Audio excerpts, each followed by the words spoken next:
Pues bueno, me presento, mi nombre es Milton Roberto Valtierra Pinedo, soy maestro en filosofía aquí por la Universidad de Guanajuato y pues particularmente yo coordino un proyecto de difusión llamado Filosofía contra el Sentido Común. La plática de hoy viene dada de cómo desarrollando este proyecto encontré una problemática que pues me parece muy interesante como para compartírselas. Entonces, primero ahorita les digo cómo es el proyecto y luego les digo ya qué problema es ese, ¿no? Entonces, el proyecto de Filosofía contra el Sentido Común nació de yo cuando estaba con mis compañeros de la licenciatura, esperando que comenzaran las clases, hablábamos de pues, conversaciones de pasillos cotidianas, ¿no? De alguna película de moda, de algún evento reciente, etcétera, etcétera.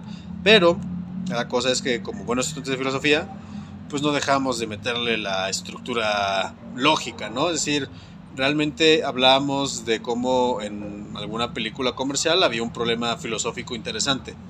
Entonces, cuando estaba conversando con familiares o amigos que no tienen ningún acercamiento a la filosofía, pues era más fácil comentarles estos ejemplos que los que directamente usamos en las clases.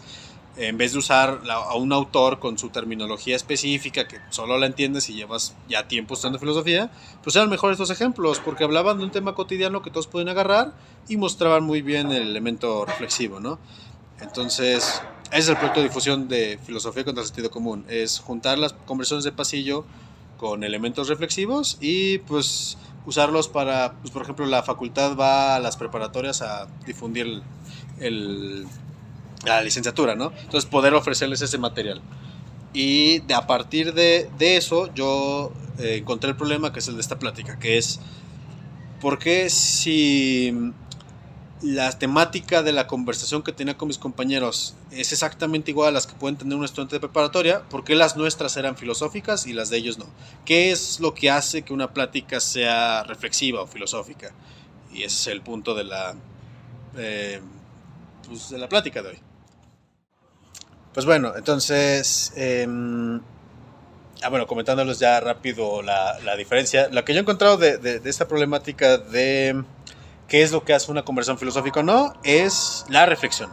Aquí, por ejemplo, podríamos decir que la reflexión es simplemente pensar a detalle. Pensar a detalle en el sentido de, bueno, esta conversación esta presentación también había hecho como una versión para los de prepa, para algún proyecto de prepa, y con ellos tenía pensado el ejemplo de cuando encuentran un nuevo meme, lo cotidiano que a uno hace es reírse y compartirlo, ¿no? Entonces pensar a detalle es adentrarnos a esas ideas que pues no son necesarias, cosas como preguntarse ¿quién fue la persona que se le ocurrió esto, no? ¿Quién fue la extravagante persona que buscó una escena de una película de los 90 y que de los 90 y que a ver, ¿dónde iba? De los 90 sí, buscó una película de los 90, agarró una escena y le puso un nuevo texto y ahora es un nuevo chiste, ¿no? Esa clase de detalles, esos detalles que son imprácticos, que ya no son necesarios, que son como de ocio. Eso es reflexionar, ¿no? Darse cuenta de los detalles. Ahora, reflexionar yo lo trabajaba como por dos elementos. El primero de esos elementos es juntar ideas. El juntar ideas involucra agarrar las perspectivas que no nos agradan, ¿no? Para la conversación con preparatoria, yo tenía pensado darles el ejemplo de si están en un examen y una amistad les pide que les pasen las respuestas, ¿ustedes qué consideran? ¿Que es correcto o no? Y haber elegido uno, ¿no? Yo esperaba que la mayoría de ellos me dijeran cosas como es bueno pasarle las respuestas a mis amistades porque eso es lo que hacen los amigos, ¿no? Se apoyan entre sí. Entonces esa es la muestra de cómo vamos juntando razones de las ideas que nos agradan, las que consideramos correctas. Pero casi nunca lo que hacemos también es juntarlas de la otra perspectiva. En este caso sería algo así como consideremos que la otra perspectiva, la de pasarle las respuestas, es bueno también. y darle chance así como si esto fuera lo correcto, ¿cuáles son sus razones? Y es ahí donde, por ejemplo, en la cotidianidad como que fallamos un poco o no nos agrada. No nos gusta acercarnos a lo que consideramos que es malo, y con razón. Pero para la reflexión, para este pensar a detalle, es importante ver todas las perspectivas, incluso las que no nos agradan. Entonces, ese es las razones por las que el sentido común no llega a reflexionar es: uno, no le gusta ver perspectivas diferentes. Y dos, es lo de esto que les comentaba rápido, de ligar ideas lógicamente. Resulta también que cotidianamente nunca hablamos mucho de cómo derivar una idea de otra. Por ejemplo, yo recuerdo que les decía a algunas amistades que tenía una cuenta de YouTube nueva y los videos que me aparecen son los más populares. Y la primera línea eran así como trucos para ser mejor en el trabajo, trucos para tener mejores amistades, cosas así. Me parecía muy chistoso porque la forma en que uno entiende un truco es, desde el caso de los videojuegos, estás jugando un juego, le pones un código de botones y de palancas y hace un efecto. No sabes exactamente por qué ocurre, pero ocurre. Entonces, con ello, yo encontraba que si uno de los videos más populares son trucos, es como una muy buena muestra de decir, no entendemos mucho la realidad, pero sabemos que si hacemos algo particular o de una forma particular, va a haber un resultado X que nos agrada, ¿no? Entonces, no sabemos muy bien por qué ocurren las cosas, pero sabemos que cuando vemos que pasan ciertas cosas en particular, las repetimos sin ningún problema, ¿no? Entonces eso no es una muy buena derivación lógica, eso es más bien aprender cómo funciona el mundo, pero no entender por qué. Y que en filosofía, cuando uno ve historia de filosofía, indirectamente sí va descubriendo estos elementos para ligar ideas o derivarlas. Entonces, para la plática quería mencionar 3 ejemplos chistosos. Uno es el método de Aristóteles. Lo que hacía Aristóteles en sus textos es, cuando analizaba un problema como la amistad, de hecho Aristóteles sí tiene un texto sobre la amistad, juntaba todas las ideas que había culturalmente sobre la amistad. En el caso del texto, junta así como los tipos de amistad. Están los amigos de toda la vida, están los compañeros de trabajo, esos que pues se llevan bien, no más allá del trabajo, pero se llevan bien, también esos cuentan. Amistades políticas, amistades por conveniencia, esas también las incluye Aristóteles, todas las incluye. Y luego, ya que juntó todas las que se escuchan así cotidianamente, saca lo que sería como el común denominador todas, lo que tengan en común todas. Y eso es lo que Aristóteles llama amistad primera, o la amistad en sí, ¿no? Que tiene características como: es una relación de confianza mutua que tienen las partes y su objetivo siempre es ayudar a la otra en cualquier forma, ¿no? Entonces, por ejemplo, él menciona la amistad de trabajo, cumple esto, pero lo hace solo en el contexto trabajo, ¿no? Fuera de ya no. Por eso es una amistad, pero no es la completa, no es así como la más honesta amistad. Entonces es una forma en la que Aristóteles interconectaba lógicamente ideas por familiaridad y luego sacaba lo común a todos. Otro método es el de Descartes. Descartes, como tenía estructura de matemático, lo que proponía para analizar un problema, como lo es, digamos, también otra vez agregando lo de la amistad, es: pensemos un núcleo simple, necesario para definir la amistad, y desde ahí vamos a hacerlo más complejo. Por ejemplo, el núcleo simple de amistades es una relación humana, ¿no? Es una relación de varias personas. Muy bien, ¿cómo lo hacemos más compleja? Aquí es donde a mí me gusta decir que Descartes, como buen matemático, lo veía lógicamente, y es una especie de ingeniería inversa. Decimos, ¿cómo se comportan las amistades en la cotidianidad? Si tenemos un núcleo simple, ¿qué necesitamos ponerle para que se parezca a las amistades cotidianas? Entonces, si tenemos lo de la amistad es una relación de confianza, ¿qué hace especial la amistad y que sea diferente a una relación de pareja? Es una amistad moderada, ¿no? Es una confianza moderada, es un afecto moderado, no más grande para una relación, pero más significativo que también, por ejemplo, no sé, los compañeros de trabajo con los que los saludas, pero no hacen más. Muy bien, entonces tenemos ahora que la amistad es una relación humana de confianza moderada. ¿Y qué hacen? ¿Qué otros elementos hacen que sea la amistad? Por ejemplo, esta confianza moderada permite que las personas decidan hacer actividades juntas. Entonces ya tenemos que ahora la amistad es un núcleo, la amistad es una confianza moderada que permite a las personas realizar actividades. Y así se va. Entonces así funciona Descartes. Comencemos desde una base simple con la cual vamos a irlo complejizando hasta ya poder resolver tal cual el problema que tenemos, ¿no? Y finalmente, el otro método que quería comentar aquí es el de Sócrates. El de Sócrates se conoce como mayéutica, lo cual en los diálogos de Platón era como una especie de sarcasmo chistosón. En los diálogos de Platón, Sócrates es como un personaje... Es el personaje que parece que tiene la razón de cómo resolver las cosas, pero no te la dice directamente. Entonces, de hecho, en los diálogos es como el sabertodo que nadie quiere, pero nunca les dice bien nada a los otros. Porque la forma en que funcionaba Sócrates era a partir de negar cosas. Por ejemplo, en los diálogos sobre la justicia, Platón describe cosas como, está un amigo de Sócrates diciéndole, yo creo que la justicia es como ser honesto, ¿no? Y Sócrates decía, pero ¿has pensado el caso en el que, por ejemplo, un amigo está aprendiendo a pintar y te dice, ¿qué opinas de mi pintura? Y pues está fea. ¿Tú le dirías directamente en la cara, está fea? Pues, y ahí es donde las personas decían, pues no, entonces eso no es la justicia, decía Sócrates. Entonces así funcionaba Sócrates. Básicamente si tenemos una propuesta de nuestro grupo de ideas sobre algo, por ejemplo, en este caso de la justicia tenemos, ser honesto, pensar si existe un caso, una situación en la que de hecho se contradice esa idea.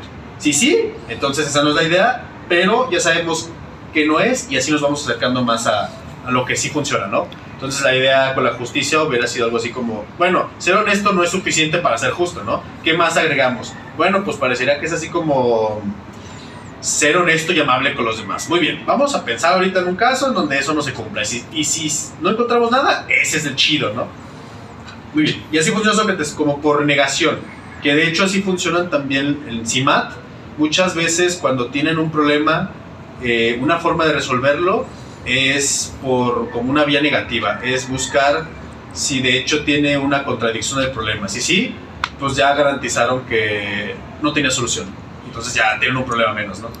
Entonces también Sócrates tenía un poco de elementos que incluso en la matemática se usan. Todos estos tres que les he mencionado son formas lógicas sólidas de derivar de una idea otras, lo cual en la vivencia cotidiana no aprendemos, sino que lo aprendemos como al estilo de trucos o incluso como por autoridad, ¿no? Yo recuerdo todavía cuando me decían mis papás, cuando yo les preguntaba cosas a mis papás sobre por qué esto es bueno y me decían, pues porque sí, ¿no? No porque mis padres sean malos, sino para ellos también era difícil explicarlo, o era simplemente pues porque nuestra cultura dice que es así y así funciona, ¿no?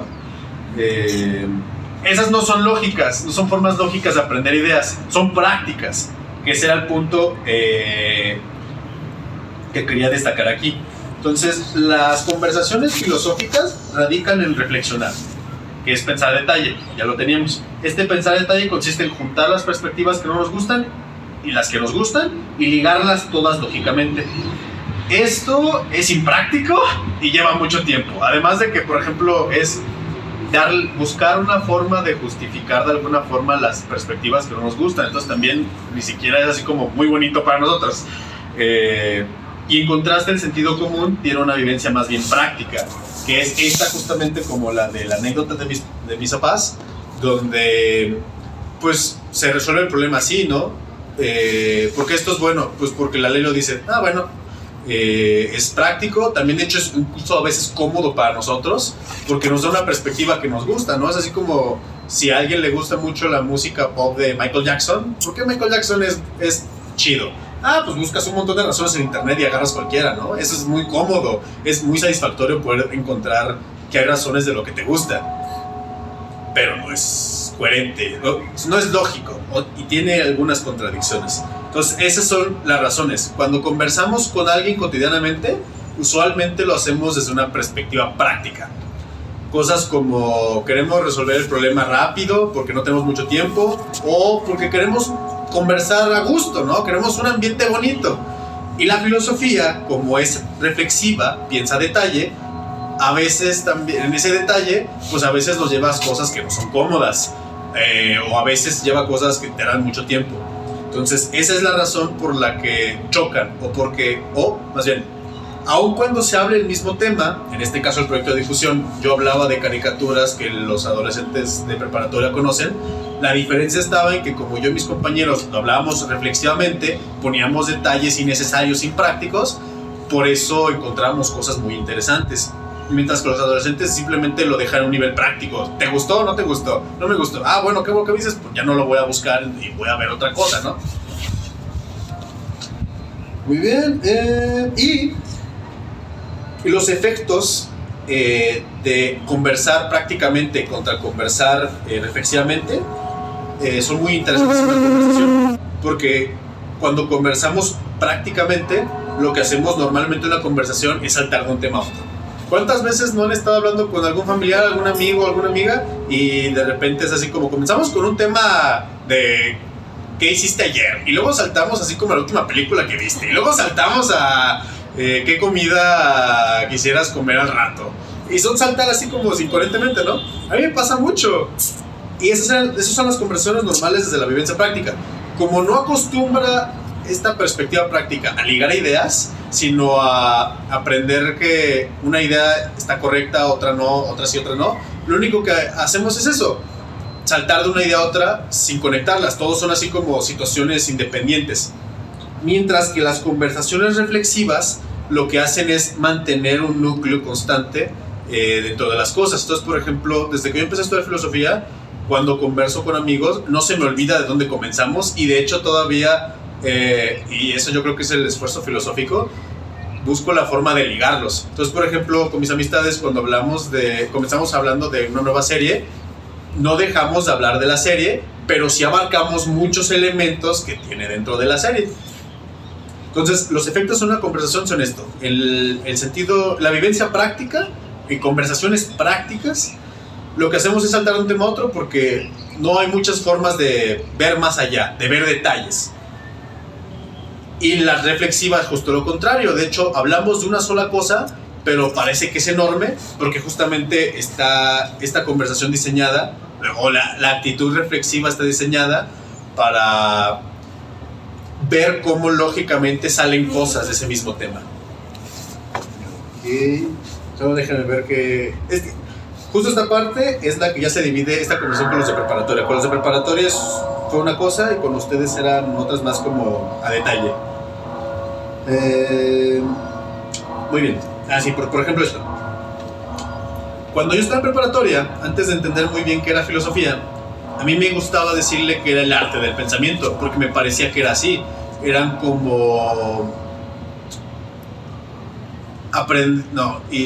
ir pensando en las diferentes perspectivas para tratar un tema.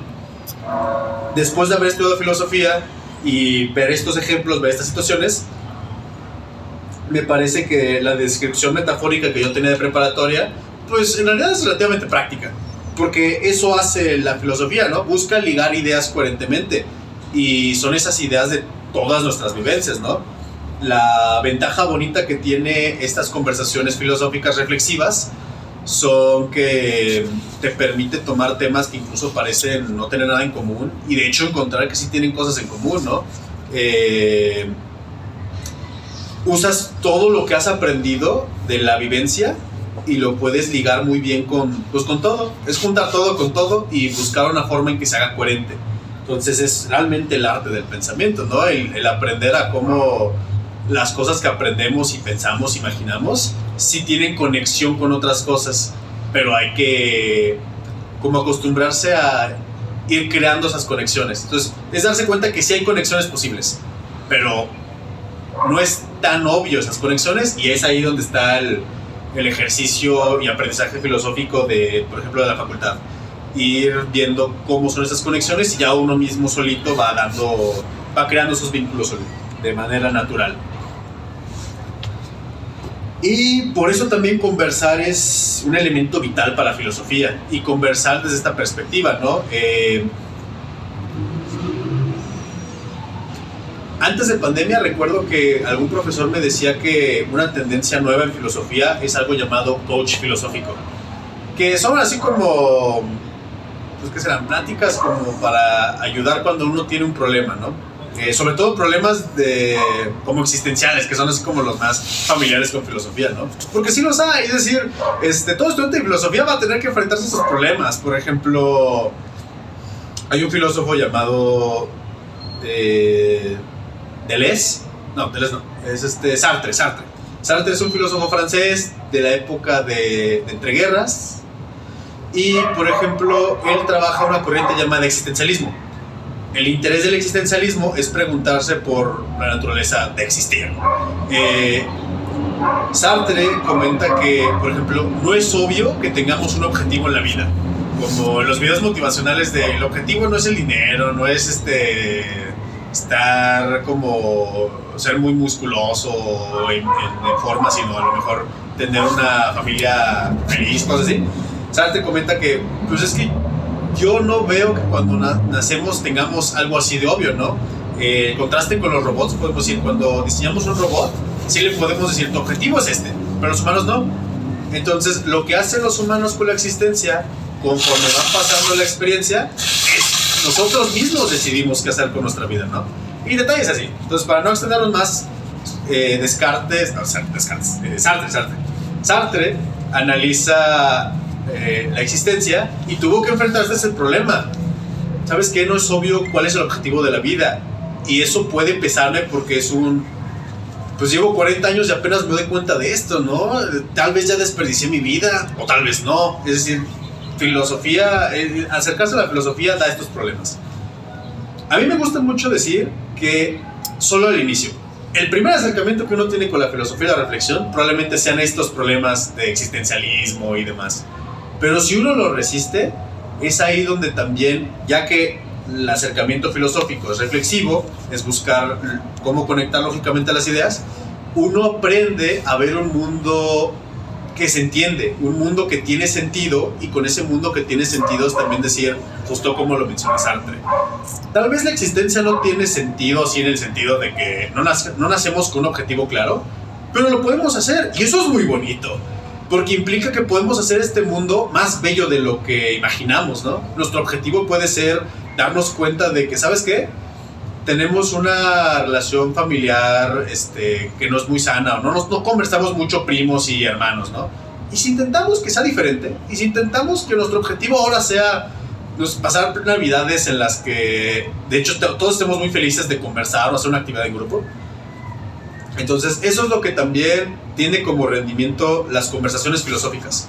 Como buscan conectar todo, el primer acercamiento es aterrador, porque justamente como los elementos de la reflexión que les decía, el de juntar ideas, es aceptar las ideas que no nos gustan. Pero una vez que ya pasamos esa parte, podemos entonces encontrar como, digámoslo así, ya sé, pues mejor así.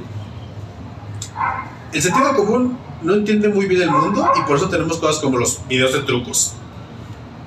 Solo sabemos actuar en el mundo, pero no sabemos bien cómo funciona.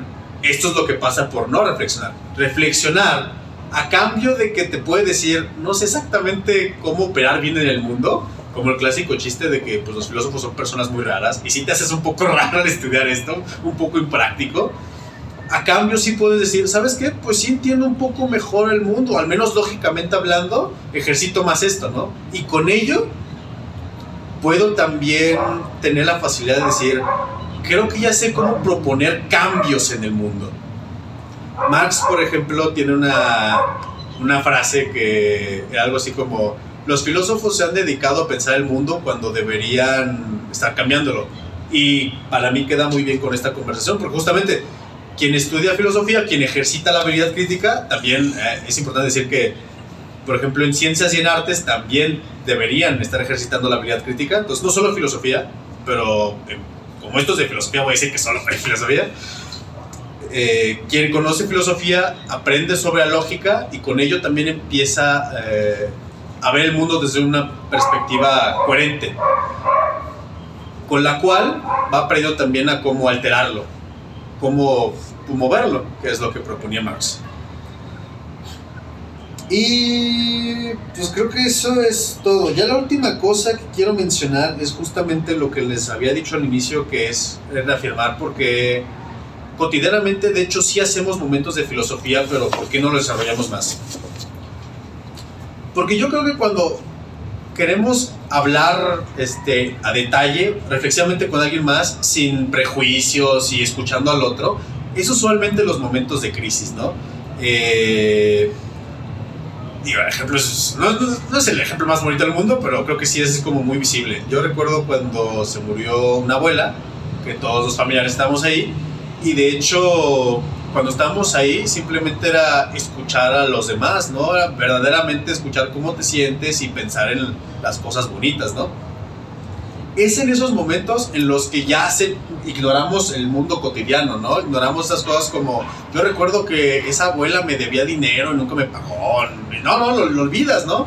Y puedes hablar desde todos los ángulos, ¿no? Incluso puedes retomar esa misma idea y ya no decirla con odio, ya decir cosas como, sí me debía eso, pero ¿sabes qué? A lo mejor creo que estuvo muy bonito porque eso hizo que siempre pensara en la abuela, ¿no? Entonces, tal vez no de la manera más positiva, pero siempre la recordé antes de que pasara algo malo, ¿no?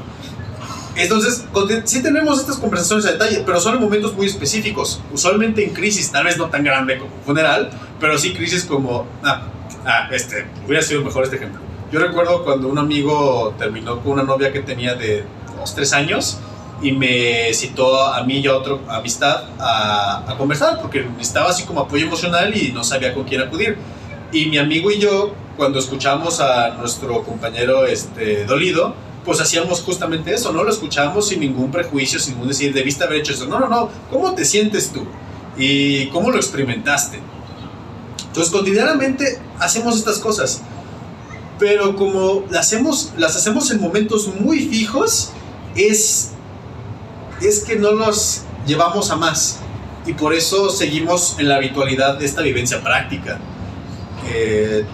Por ejemplo, y sobre todo también cuando son muchas personas es muy difícil hablar a detalle, porque pues es muy fácil divagarse con cualquier otra cosa, ¿no? Yo recuerdo que estaba en alguna Navidad con unos primos hablando y estaban diciendo algunos chistes de cualquier cosa que hacíamos, ¿no? Entonces, por ejemplo, con ellos era imposible en ese momento hacer alguna conversación como, oye, pues, ¿a ti qué te gustaría hacer de la vida? Y tomarlo así como de manera seria, digamos así. No, pues es que era un grupo grande, era fácil divagarse y nos íbamos a los chistes. Entonces ese es el problema en la vivencia cotidiana, que aun cuando sí reflexionamos, es parte de cualquier humano eventualmente va a reflexionar, porque es normal preguntarse estos detalles a veces, como los niños chiquitos que te dicen, ¿por qué sale el sol en la mañana? La cosa es que usualmente no lo fomentamos, porque usualmente seguimos hablando de cosas desde una perspectiva práctica y lo dejamos esto para momentos muy, muy especiales, muy específicos. Y en filosofía lo que pasa es que hacemos esos momentos específicos, pero cotidianos, ¿no? Todo el tiempo es estar pensando así. Había un profesor que de hecho decía, estudiar filosofía es como desarrollar el estilo de vida de reflexionar. Ya no puedes dejar de dar cuenta de esto.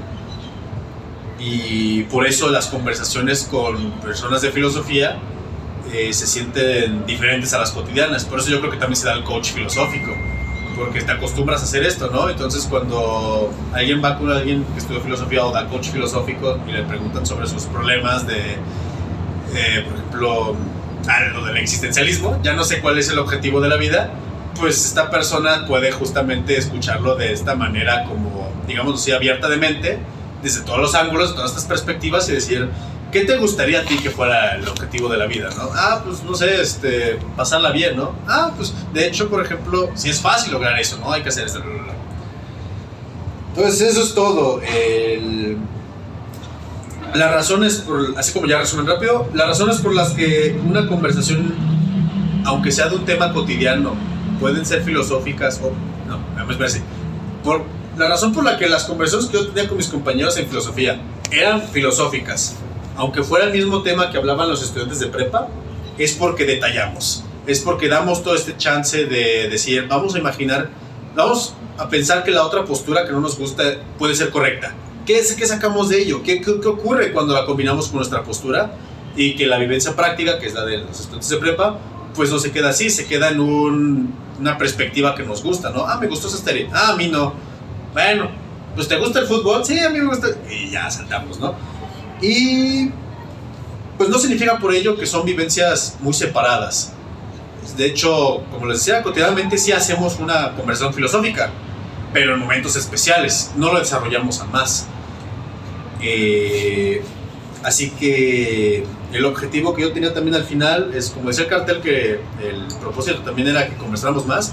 Justamente es eso, ¿no? Si quieren, ahorita mismo cualquier duda que tengan así como vivencias filosóficas, pues dialogarlas y ya se saben los detalles para que sea así como reflexiva pues sí, reflexiva o en coherencia con el mundo. Denle chance a la postura de los otros, aunque no les agrade, de decir, vamos a imaginar que esa es correcta y ver qué sale, ¿no? Claro, su interlocutor también, o la persona con la que hablen, también ayuda mucho que también haga chance, ¿no? Es decir, es muy difícil que uno esté así como abierto a otras perspectivas, pero la otra persona no. Por eso también a veces la filosofía choca con la cotidianidad, porque a veces la cotidianidad no quiere reflexionar y pues está bien. Pero pues si quieren así como tratar mejor problemas que no saben muy bien cómo solucionar, problemas que la ciencia no puede resolver y la psicología tal vez no, esta es una forma, comenzar a hablar pensando en vamos a darle chance a la otra perspectiva de decir esto es lo correcto o puede ser correcto y a ver qué sale cuando lo combinamos con la que queremos, ¿no? Y pues eso es todo. Muchas gracias.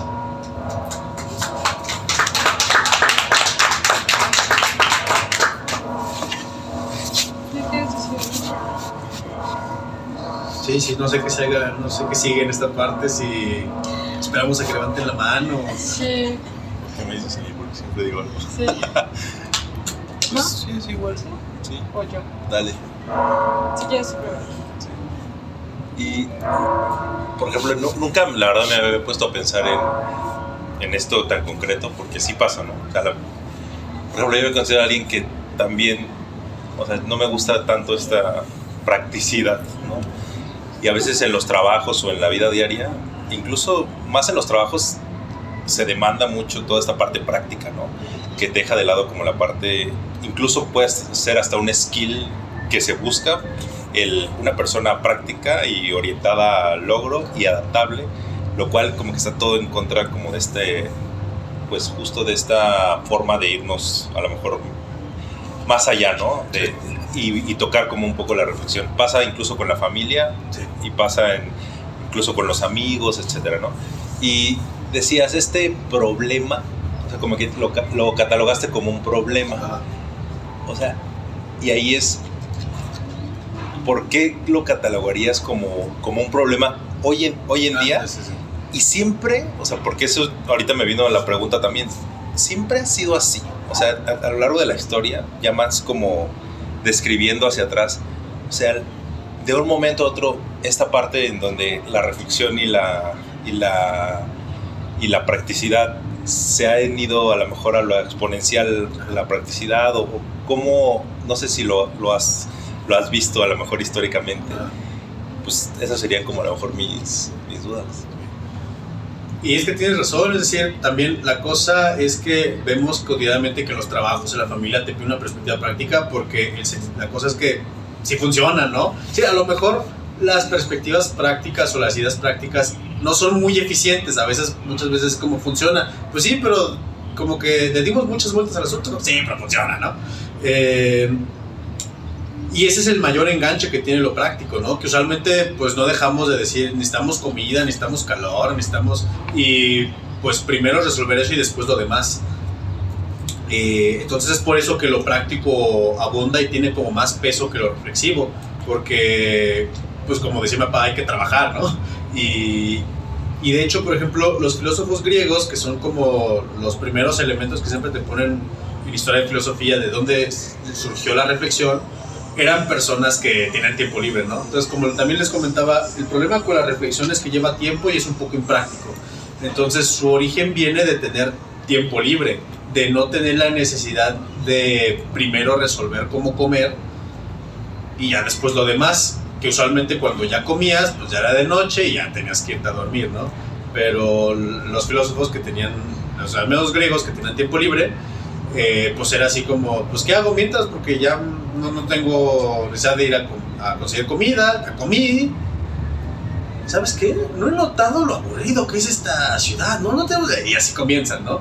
Entonces, desde siempre ha sido así, es decir, quien tenía tiempo libre a quien podía darse el lujo de estar reflexionando, y eso siempre y cuando que fuera así como aprovechar ese tiempo libre de estar pensando las cosas, ¿no? Uno también puede tener tiempo libre pensando así como en no sé, alguien que tenga muchos barcos de pesca, decir, muy bien, ya que tengo tiempo libre, ¿qué tal si me dedico a jugar puras partidas de, vamos a decir que ajedrez ahí en la plaza, ¿no?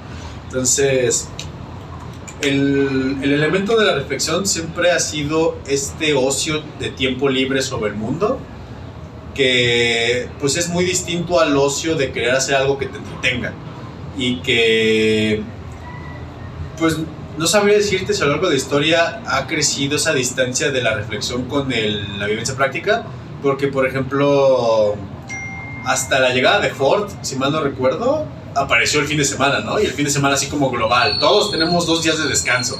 Eso suena muy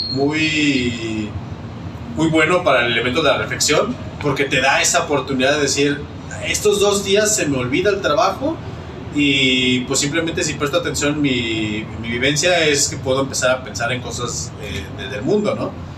Pero al mismo tiempo, por eso también te comentaba, por tener tiempo libre no es una garantía de reflexionar. También puedes usar el tiempo libre y decir, ¿sabes qué? Estoy tan harto del trabajo, estoy tan cansado que en vez de estar usando el tiempo libre para pensar, quiero simplemente relajarme, no quiero no pensar. Entonces, no sabría muy bien si hay en la historia un aumento o disminución de esta decisión, pero efectivamente el choque es porque la vivencia práctica se enfoca justamente en estos problemas directos, es decir, tengo que comer, tengo que no estar enfermo, y usualmente quien puede reflexionar era quien tenía tiempo libre, y pues nunca fueron muchos. Entonces por eso siempre estuvieron un poco en choque, aunque a veces sí coincidían. Muchos científicos también técnicamente eran así, muchos ingenieros eran así, ¿no? Está tan aburrido como para decir, oye, ¿y si movemos las tuberías a ver qué le pasa? Y descubrir que de cierta forma el chorro es más rápido y pues tardas menos en, no sé, llenar una cubeta de agua. Entonces, eso es menos rápido. Igual no sé si me divagué, porque eso es lo malo también de filosofía, te bajas demasiado. Entonces, tú dime más bien si estabas pensando en otro problema o está bien así. Pero es un problema. Ah, sí, ¿por qué problemas? Claro, sí, gracias. Es carga filosófica. Le decimos problemas a las situaciones que estamos analizando. Okay. Pero sí, directamente así como malo o bueno, no. De hecho, filosofía te acostumbra a justamente ya no poder decir tan fácilmente esto es bueno, esto es malo, ¿no? Sino decir específicamente desde dónde estemos hablando, a veces es bueno y a veces es malo. Sí. Pero bueno, comentando un poquito con lo que se mencionaba, yo creo que el hecho de que haya esta decisión entre lo práctico y quizás lo reflexivo tiene también que ver con que lo práctico está muy relacionado a un rendimiento económico, a un rendimiento político económico. Entonces, pues yo creo que proyectos como este son muy interesantes porque van relacionando como lo académico o lo reflexivo con lo práctico, que a veces lo académico peca mucho de quedarse en un discurso, lo decías tú, lleno de conceptos, lleno de sistemas que se entienden para 3 personas, ¿no?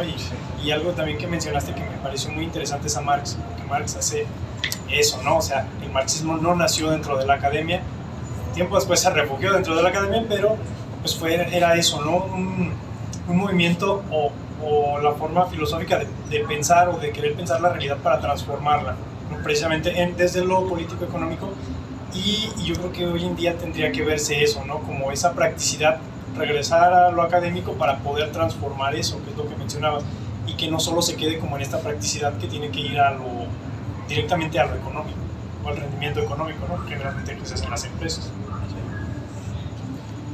Sí, también, por ejemplo, a mí me ha gustado mucho este proyecto porque, pues justamente como dices, es como lo mejor de los 2 mundos, ¿no? Son las cosas que nos divierten, que nos agradan, y seguir encontrando que pueden tener una profundidad o afectan otras cosas de la vida que no esperamos y que de hecho pueden ser como positivos, ¿no? O te enseñan cosas de la realidad que no esperabas que pudieran enseñarte. Pero sí, y que realmente nació más de yo conversando con mis amigos, porque desde la academia nunca se me hubiera ocurrido también. Entonces también como que a veces desde la perspectiva así como demasiado de reflexión, pasa justo también como como la vivencia práctica, ¿no? Te haces tan eficiente en esta área que se te olvida lo demás y pues se vuelve justamente, la reflexión se vuelve un poco práctica y pues deja de lado todo lo demás. Y que el origen de la filosofía de hecho no es ese, el origen de la filosofía eran las personas que iban en tiempo libre a la calle y conversaban con las demás personas y ahí sacaban los problemas. Entonces, como decía también un profesor, el problema es que hemos ya hecho también que la filosofía se refugie en las universidades y no salga de ahí, pero deberíamos volver a las calles, ¿no? Deberíamos volver a hablar así cotidianamente. Entonces, sí, es un detalle muy bonito que mencionas porque se me había olvidado. Ahorita que escucho lo que comentan los compañeros, me quedo pensando como en el problema de la libertad, justo para tener, para que, como si la libertad tuviera esta forma contenedora justamente de la reflexión, porque si no tenemos pues la libertad, pues no podríamos hacerlo, ¿no? Y antes de divagarme, porque también me pasa, me detengo un poquito porque me acuerdo de algo que preguntaba acá el compañero para mencionar a un filósofo que se me olvidó su nombre, pero es un filósofo estoico esclavo. Sí. Se fue ahorita, no logré acordarme, pero, o sea, ahí tenemos un ejemplo de cómo, o sea, incluso a pesar como de las condiciones, el pensamiento puede tomar esta forma de libertad y desarrollarlo, ¿no? De hecho, gracias al desarrollo de su pensamiento y que ahorita se me fue, mi memoria me falla, pero creo que fue consejero político y pudo comprar su libertad. Entonces, bueno, eso ahora nada más lo menciono así rápido, pero eso me lleva a pensar a que como el manejo del tiempo, relacionándolo con esta estructura de la semana laboral que se desarrolla con el Fordismo, nos permite administrar el tiempo y nos permite tener libertad y nos permite en todo caso dar un momento para tener libertad y no ser unas máquinas de producción todo el tiempo de practicidad y pasar por la reflexión. Sin embargo, en la actualidad, posmodernidad o como le pongamos ahora, es una paradoja, ¿no? Porque tenemos más tecnología, tenemos más posibilidad de dominar la naturaleza, de dominar ciertas cosas, y al mismo tiempo tenemos menos tiempo, o si tenemos tiempo de ocio, que también el ocio es algo como muy actual. O sea, en el ocio, incluso en el ocio no queda como, no hay cabida como para esta libertad de la reflexión, ¿no? Queremos rellenarla con entretenimiento. Entonces, pues bueno, ahí hice un cruzadero como de reflexión, pero está muy interesante. Sobre todo quería decirte que me pareció muy interesante, además como de esta cuestión de la importancia que tiene la reflexión en la filosofía como método inicial. Esta característica que dices que de repente filósofos o no, porque puede ser, ¿no? Sí. No tenemos a veces, o no se tiene esta inclinación a darle como la palabra al otro en el sentido de poner un supuesto para escuchar su verdad, o esto que dices muy puntualmente de que no estamos muy acostumbrados o que no nos gusta mucho, no es muy bueno al oído escuchar disposiciones de temas diferentes, ¿no? Opiniones distintas. Yo creo que esa es como la primer parte de cualquier ejercicio filosófico cotidiano o muy complejo, como ponerse en este momento de no verdad absoluta, ¿no? O no bien o mal absoluto. Eso está muy interesante, porque luego incluso en misma filosofía es como de ay no, tal línea o tal tema o incluso tal persona que trabaja tal tema, es como no. Entonces regresar como a esas reflexiones está interesante.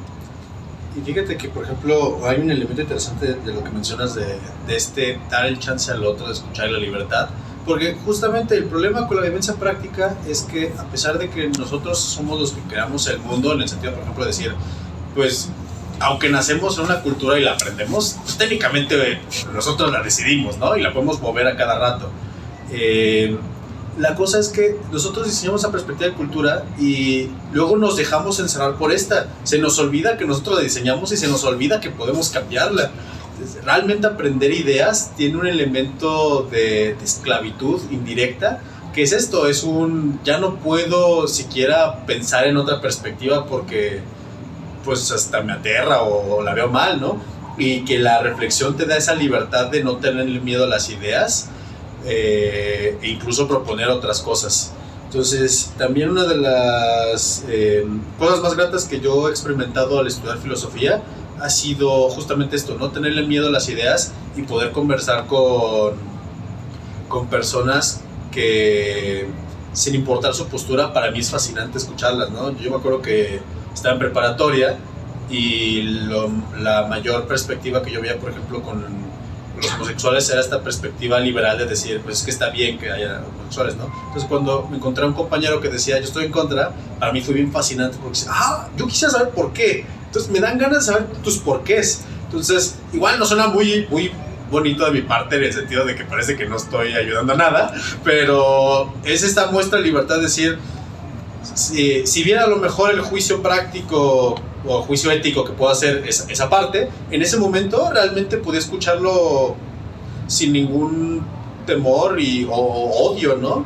Y eso era muy bonito porque al menos seguía escuchando a un humano, ¿no? A lo mejor eran ideas muy agresivas las que tenía, pero se mostraba muy bien que podía acercarme sin problema, ¿no? Y podía acercarme a las otras perspectivas sin problema, no se mordían entre sí para mí.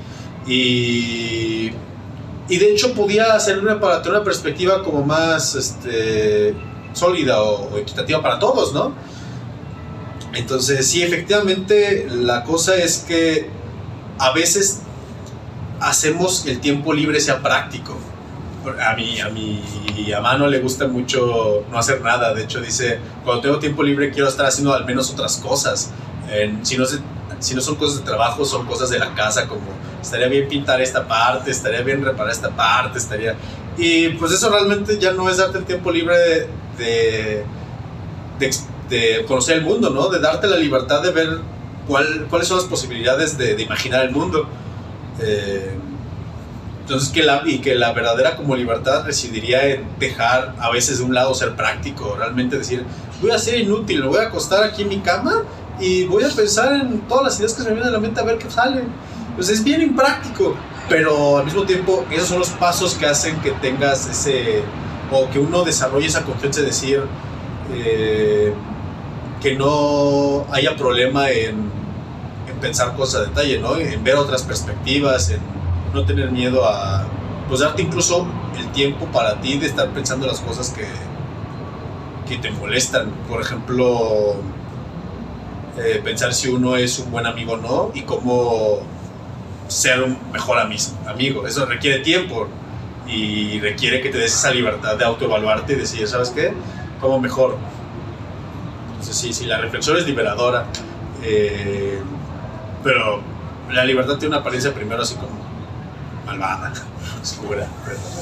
Y, o sea, ¿sabes por qué preguntaba la primera? A lo mejor porque, por ejemplo, digo sin divagar tanto, pero, o sea, como lo que tú tocas ahorita, ¿no?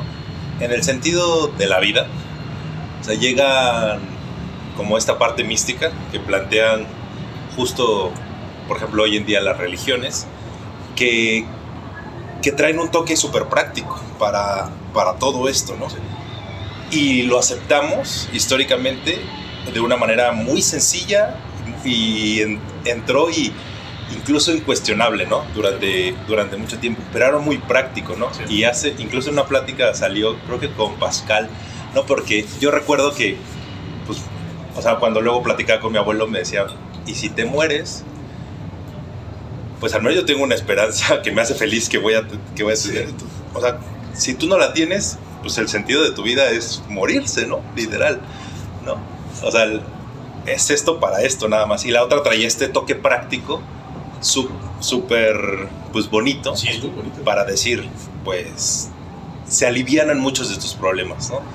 Entonces, no sé si justo desde ahí, o sea, como que a veces sí queremos ir al toque reflexivo, pero nuestra misma forma de actuar y de ver, de tener nuestra propia visión del mundo, nos da justo esto práctico, y históricamente lo hemos tenido, y la parte como más fuerte pues es este tema a lo mejor de de los mitos, ¿no? En general, no hablando religión, sino en general de los mitos que luego nosotros mismos creamos. Y que como dijiste, a veces sí, esta parte cultural nosotros la transformamos, pero yo creo que no es tan sencillo. Yo creo que sí son procesos incluso larguísimos, incluso para cambiar tu perspectiva de cómo deberías afrontar a lo mejor esta parte cultural. Y ahí creo que hoy en día llegan como justo una fuente tecnológica muy grande, o sea, que también toca esta parte práctica, basado en que al ser humano le gusta esta parte práctica porque le satisface como muchos de sus problemas, y la parte reflexiva se va yendo, ¿no? Y hoy en día, no sé si lo vives pues si tienes a tus chicos de prepa, entendí que eras profesor o algo así para prepa, o tenías pláticas con ellos, ¿cómo ven? ¿Cómo tú te has dado cuenta que funciona en general y ha funcionado solamente ya con toda esta carga a lo mejor tecnológica, ¿no? Que yo creo que sí es fuerte, pero sin duda, históricamente, nos ha pasado que nos viene a solucionar muchos de nuestros problemas existenciales, ¿no? Sí, sin duda. Justo yo creo que uno de los elementos más bonitos de la religión es justamente eso, ¿no? Te ofrece una esperanza para las cosas que en la vivencia práctica pues no hay garantía de que salga bien o no, que es por ejemplo la vida después de la muerte, ¿no? Y que es difícil dejarla ir porque o puede ser esperanzadora o puede ser con la que hemos crecido toda la vida. Y también, sí. Técnicamente hablando, a mí me gusta mucho decir, podemos cambiar el mundo así, pero tienes razón, no es tan rápido el cambio, porque es hacerle frente a años de experiencia. A mí me gusta mucho decir que a mis progenitores les cuesta mucho acercarse a los nuevos aparatos porque tienen 20 años de experiencia de hacerlo a mano, ¿no? Y dicen, esta funciona, ¿por qué debería ser diferente? Y tienen razón, es decir, si funciona, ¿por qué cambiar? Es decir, la tecnología sí le puede ser así como más eficiente o más rápida, pero la de ellos también funciona. Entonces, ¿por qué debería uno cambiar? Y sobre todo ya que tienen mucha experiencia, ¿por qué tengo que volver a acercarme a algo nuevo, desconocido para mí? Entonces sí es un poco pesado eso. Sí nos pasa de las dos formas, ¿no? La historia es pesada porque también nos enseña ciertas comodidades a las que nos acostumbramos, pero la tecnología también nos da muchas comodidades que uno también puede hacerse la pregunta, ¿por qué es necesario renunciarlas, no? Es decir, la cosa con la reflexión es que sí da libertad, pero pues no es tampoco así como tan necesaria la vida en el sentido de decir, puedes vivir sin ningún problema sin la reflexión, ¿no? No va a pasar cosas muy malas. Pero, pues bueno, a veces también el problema es que es también aceptar las ideas que tengas y que pueden ser contradictorias y no saber que son contradictorias, ¿no? Es así como, no hay ningún problema en que no reflexiones, pero también al mismo tiempo es pues con eso más o menos aceptas seguir el ritmo y ya, ¿no? Es decir, casi dejo de lado por decisión el voto de cambiar el mundo, de hacerme responsable del mundo por la comodidad. Entonces sí es muy pesado. A veces incluso... de hecho, a mí me gustaba decir que cualquiera que se acerca a filosofía realmente se acercó por una razón como relativamente triste, ¿no? Te acercas porque tienes un problema, una duda, y que la comodidad no lo puede resolver, y te interesó tanto la duda que pues por eso uno decide estudiar filosofía.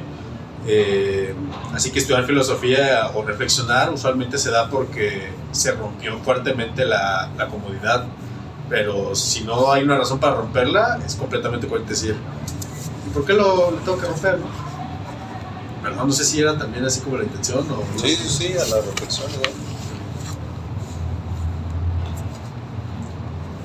No sé, ¿alguna otra cosa?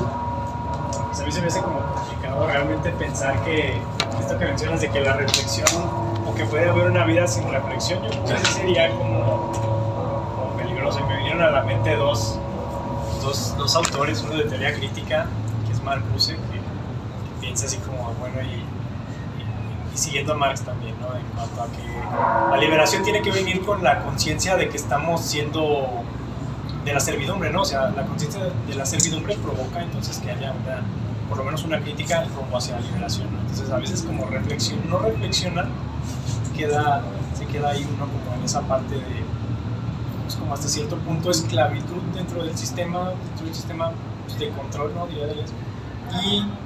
Y también también otra cosa que me queda reflexionando un poco sobre Baudrillard y sobre Matrix, ¿no? O sea, si no reflexionamos la Matrix, precisamente, ¿cómo vamos a saber que estamos en la Matrix, ¿no? O sea, en ese sentido de la simulación, ¿no? Pero para no ir más allá con eso, yo creo que sí sería como complicado una vida que no implica la reflexión. Sí, sería como seguir solamente siendo un instrumento del sistema y no buscar un cambio, ni siquiera el sentido de ese ser, ¿no? Sería interesante. Y creo que, por ejemplo, con lo que decía, ¿no? También hay como muchos aspectos muy complejos, como incluso la marcha que está sucediendo ahorita, que hoy en día incluso mostrarte a favor o en contra por alguna de las posturas va a tener repercusiones en la manera en que el mundo te va a ver a ti, ¿no? Entonces se aceptan verdades simplemente por el hecho de ser, ¿no? Como, por ejemplo, hoy en día opinar en contra del aborto puede ser incluso, o sea te tachan como que estuviera mal lo que estás pensando, ¿no? Sin siquiera irnos como a lo mejor a esta parte reflexiva. Entonces, desde el punto de vista político, creo que hoy en día se plantean justo estas ideas y problemas muy complejos, se plantean de cierta manera, de un modo truculento, en que sean muy prácticos para la gente y hoy en día no tengan ni siquiera por qué preguntarse el sí o no hablemos de como carga filosófica del problema, ni siquiera si está bien o mal, simplemente del problema. Sí. Y eso, o sea, hoy en día desalienarse justo de esta parte y salirse y empezar a pensar desde fuera, creo que la misma sociedad y el tema político te va orillando a aceptar verdades prácticas que son problemas muy complejos, ¿no? Sí, qué bueno que mencionaste lo de que parece difícil reflexionar porque se me había olvidado. Bueno, técnicamente sí, es decir, yo he visto que no es una necesidad reflexionar, pero eventualmente lo vamos a hacer, lo hacemos cotidianamente. Siempre que tengamos un problema que decimos, oye, pero siento que está raro, y pues el mejor ejemplo son los niños, ¿no? Los niños que no saben mucho del mundo, para ellos es muy fácil darse cuenta que el mundo cotidiano que tenemos está lleno de cosas raras, ¿no? A mí me gusta mucho El Principito, porque la metáfora del Principito para describir a los adultos es, imaginemos que están en un planeta solitos y hacen lo que hacen adultos, ¿no? Entonces, por ejemplo, un rey en un planeta solitario, pues ¿qué hace un rey? Pues dice que hace cosas, pero no hace nada. Entonces es una muy buena muestra de decir, el problema con un rey es que funciona siempre y cuando haya un montón de gente que le crea que es rey, pero individualmente pues no tiene sentido. Entonces sí, inevitablemente esa es la muestra del poder intelectual humano. Vamos a ver problemas, vamos a ver situaciones. La cosa es que efectivamente, como mencionas, nacemos también sobre todo ahorita, nacemos en un momento en el que ya hay una generación que ya tiene una historia, ya tiene una estructura, y pues para ellos es como más sencillo y más práctico exaltar a las nuevas generaciones. Apréndete esto, en vez de tú sácalo por ti mismo, ti misma, ¿no? No, tú piénsalo por ti mismo, tú misma. Y es arrastrar también todos los problemas que esa generación tal vez no tuvo, pero sí eran inmanentes, ¿no? Con el capital es muy divertido porque eventualmente el problema es que satura mucho el uso de recursos. Entonces había muchos críticos del capitalismo que decían que pues es un tren fuera de control. Al inicio a lo mejor está muy chido, pero va a haber una generación a la que le va a tocar que ese tren va a chocar y ahí qué van a hacer, ¿no? Pero eso no es un problema que se vea más que cuando uno reflexiona, ¿no? Entonces en la vivencia práctica es muy fácil aprender esas narrativas, es muy fácil aprender esas ideas, adoptarlas nada más, y pues de hecho si tenemos suerte pues nos toca que el tren choque, pero sí va a chocar eventualmente, ¿no? Entonces sí, no es tan fácil que no veamos problemas, pero sí es muy fácil que nos acostumbren a ignorarlos, o a que nos quitamos mal incluso de pensar esos problemas. Ese también es una cosa muy aterradora de las redes sociales, que como es todo muy público y como la vivencia práctica usualmente ve también así como estás conmigo, estás en mi contra, es un espacio en el que de hecho es muy agresivo, ¿no? te pones de frente te pones de frente con el bando que apoyas y contra el que está contra ti, ¿no? Entonces también una cosa interesante de la reflexión es que requiere algo de privacidad. Yo me acuerdo que había una ponencia en la que el exponente decía, el filósofo, la filósofa, es la persona que está con un pie en la fiesta y un pie afuera. Tiene que hablar del mundo, pero tiene que también darse el lujo de salirse poquito para no ser abrumado por todo esto, ¿no? Entonces sí, el problema es que constantemente nos bombardean de unas perspectivas y hacen que, de hecho, se nos olvide que hemos visto problemas, se nos olvide que sí estamos nosotros mismos viendo, ¿sabes qué? Deberíamos hablar de esto, ¿no? Y que en los ratos de silencio es donde vuelve, son esas cosas como las que voy a trabajar y se me olvida que tengo este problema hasta que regreso a casa, voy a dormir y, sí, ese problema, ¿no? Entonces hasta nuestra misma vivencia como seres humanos no nos vuelve a recordar que están estas cosas y que quisiéramos, el mundo práctico quisiera que el mundo sea más simple, pero el problema es que somos seres complejos, entonces no dejamos de ser complejos aunque vivamos unas vidas simples. Y pues hemos diseñado un mundo que nos intenta recordar siempre, el mundo es simple, pero está en esos ratos silenciosos donde nuestra propia conciencia nos dice, oye, no es cierto, es como más complejo, ¿no? Bueno, igual, pero no sé si era por ahí o había otra cosa. Eso también es lo bonito de filosofía, o la reflexión más bien, que si uno está conversando con un amigo y de repente es así como pasaron días, oye, se me ocurrió algo de la conversación de ese día, sin ningún problema lo volvemos a dialogar, ¿no?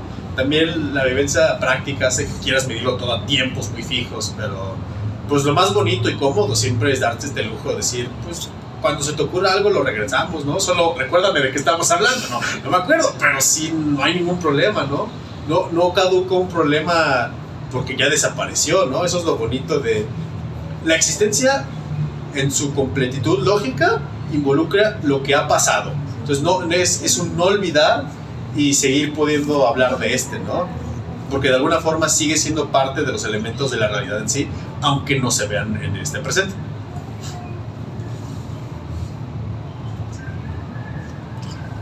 A propósito de esto que comentas de que, no sé si lo dijiste así, que los filósofos y la filosofía está así como con un pie adentro de la fiesta y otro afuera. Sí.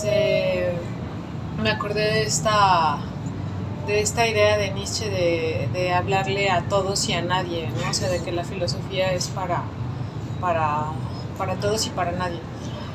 Y pues sí, está loco porque es como que ahora sí quien quiera como entrarle a la fiesta, ¿no? Pensando a la fiesta como la filosofía. Sí. Pero bueno, eso era nada más un comentario. Yo te iba a preguntar también de una cuestión que mencionaste a lo largo de lo que nos compartiste. Si tú consideras, bueno, sí se relaciona con lo que dice Nietzsche de para todos y para nadie. Si tú consideras, ahorita estuve pensando, si hay, o qué piensas de los afectos en relación a la filosofía, o sea, pensando en que qué personas pueden ser filósofos. No lo quiero llevar como por esta distinción de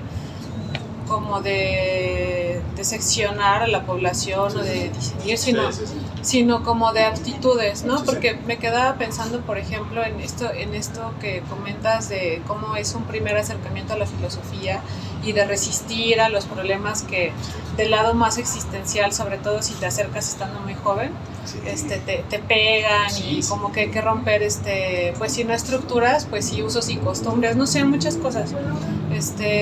¿Qué papel tienen ahí los afectos, ¿no? Cualquier persona puede ser filósofa o...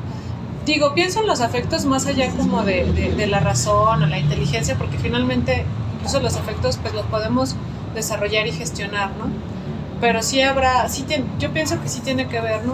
A mí me llamaba mucho la atención alguna vez que leí que, ahorita ya se me olvidó, me parece que era Platón el que lo decía, sobre que un filósofo no podía tener este afecto, por ejemplo, de nostalgia, ¿no? Que no era funcional para el filósofo. O también lo que se ha dicho, ¿no? Que el filósofo no puede ser político, ¿no? O bueno, que se diga de las filósofas, ¿no? Que solo el jardín de Epicuro aceptaba a mujeres, ¿no? Sí.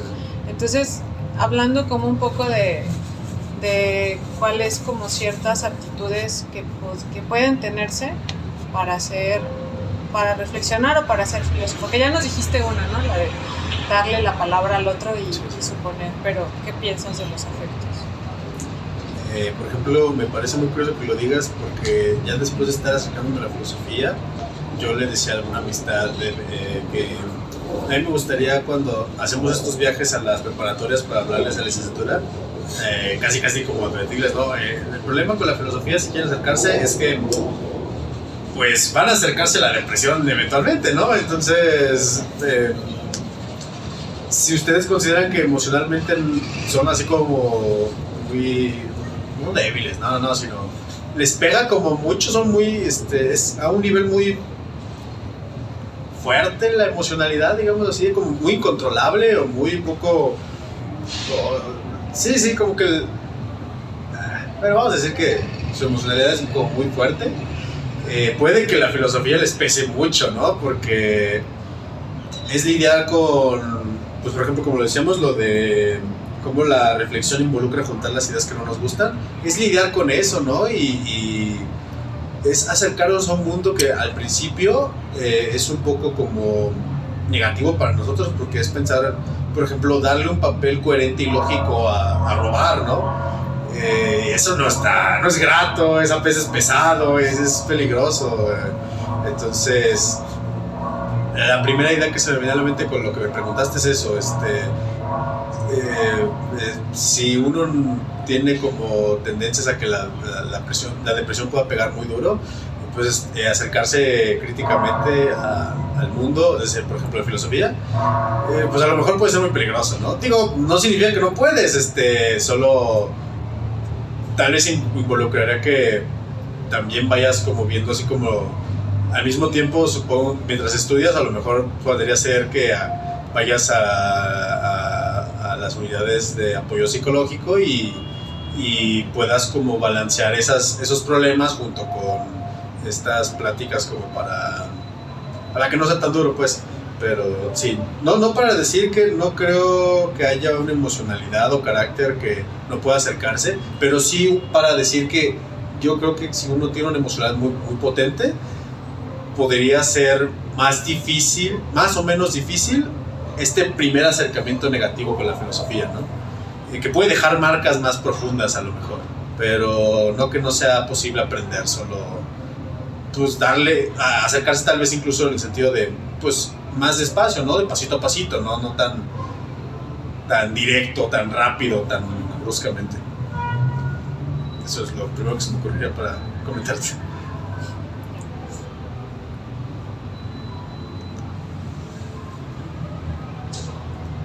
Pero bueno, pues no sé si ya con eso están bien. Muy bien, digo, yo no soy el administrador, entonces no sé si está bien que yo diga, pues aquí lo dejamos si quieren. Sí, aquí termina. Muchísimas gracias. Gracias. Muchas gracias a ustedes por venir.